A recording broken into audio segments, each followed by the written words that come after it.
Good day mga boss.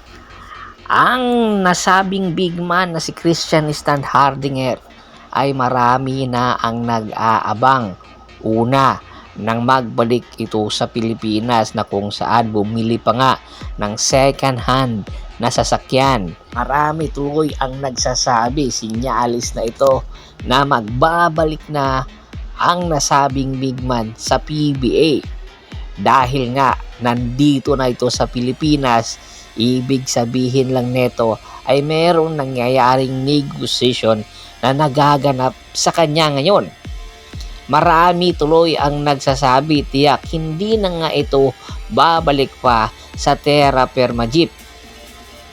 Pag-amin din mismo ng kanilang team governor na si Bobby Rosales na sa lahat ng mga pillars ay gusto nilang i-alok itong si Christian Standhardinger. Kung sino man ang interesado ngayon kay Christian Standhardinger, hangad nila na makakuha din sila ng magandang alok para lang sa nasabing big man. Alam kasi nila na ang kalidad nitong si Christian Standhardinger ay isa pa rin itong bigating big man bagamat hindi na ito naglalaro ngayon sa PBA. Alam kasi nila na ang kakayahan neto ay pang big time kaya gusto nila kung meron man mag-aalok sa kanila yung hindi nila matatanggihan. At ang number 1 na posibleng magiging destinasyon nitong si Christian Standhardinger ay ang Tropang Giga. Bakit kanyo? Gagamitin ito ng Tropang Giga para makuha ang Grand Slam.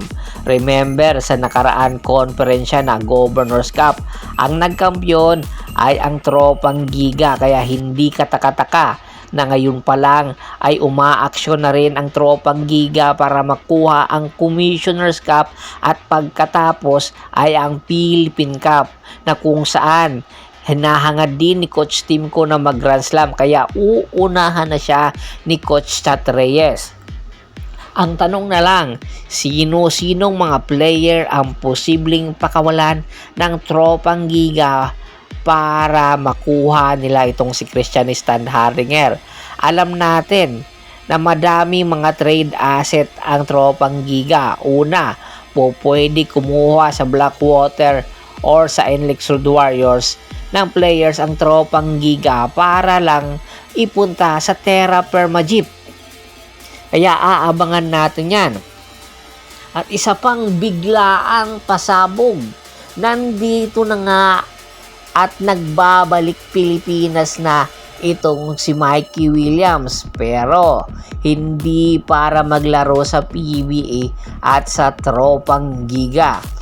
Si Mikey Williams ay merong usapan sa strong group ngayon na maglalaro ito sa sasalihang International Cup na kung saan sa Dubai nga nahangad nga nila na makakuha ng kampyonato at isa sa magiging banner or magiging leader ng strong group na player ay itong si Mikey Williams. Eto na nga ba daw ang sinyales na magbabalik na itong si Mikey Williams sa PBA? Ilang taon din natin itong inantay.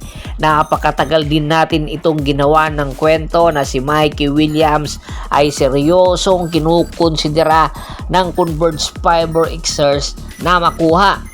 Ayon nga sa mga ulat, sa mga nakaraan ulat din natin na ang Tropang Giga inaalok nga itong si Mikey Williams para sa kanilang mga bench players at sa kanilang mga nakuhang big man sa nakaraan PBA Annual Rookie Draft na kung saan isa sa mga big man ay nagkaka-interest itong Tropang Giga. Ito nga ay yung Ben Phillips na ngayon or hanggang ngayon ay hindi pa nga pumipirma sa Converge Fiber Xers. Pwedeng gawing trade asset ito ng Converge Fiber Xers at magbigay pa sila ng mga future picks at bench players na kung saan hindi natin masasabing lugi ang Tropang Giga. dahil wala naman na silang interest kay Mikey Williams dahil tapos na ang kanilang negotiation.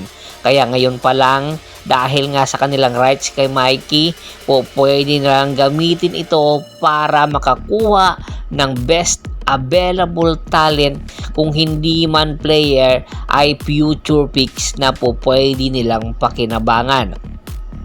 At ang mangyayari ay ang Converge Fiber Xers ang makikinabang dito kay Mikey Williams, na kung saan magpapalalim palalo sa kanilang lineup. Kaya aabangan natin sa mga susunod na araw ang mangyayari. Samantala, itong head coach ng Magnolia na si Coach Chito Victolero mukhang nasa bingit na ng kanyang pagpapaalam sa PBA dahil nasa hindi magandang performance ng Magnolia. Ay ayon sa mga ulat, pinag-iisipan na ng management ng SMC na kumuha ng batang coach sa katauhan nga ni Coach Topix Robinson.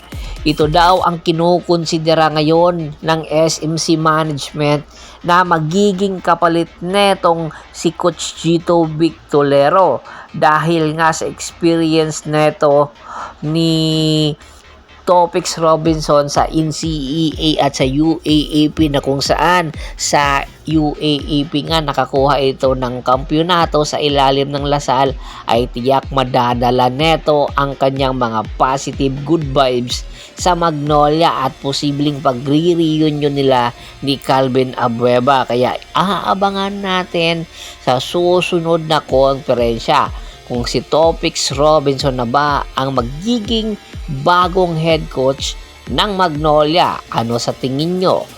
Bagay ba ito na ipinapatakbo niyang sistema sa Magnolia? Komento sa baba ng video at pag-usapan natin yan. Once again, this is Percival Monteron at your service. Don't forget to subscribe my sports channel at don't forget to click the notification bell button para nga maging updated palagi sa kwentuhan.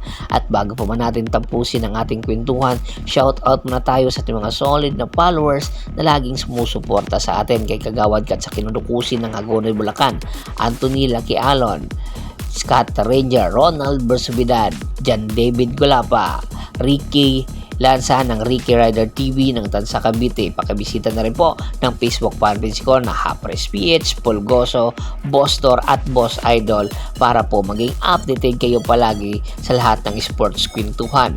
Hanggang sa muling kwentuhan, maraming salamat po.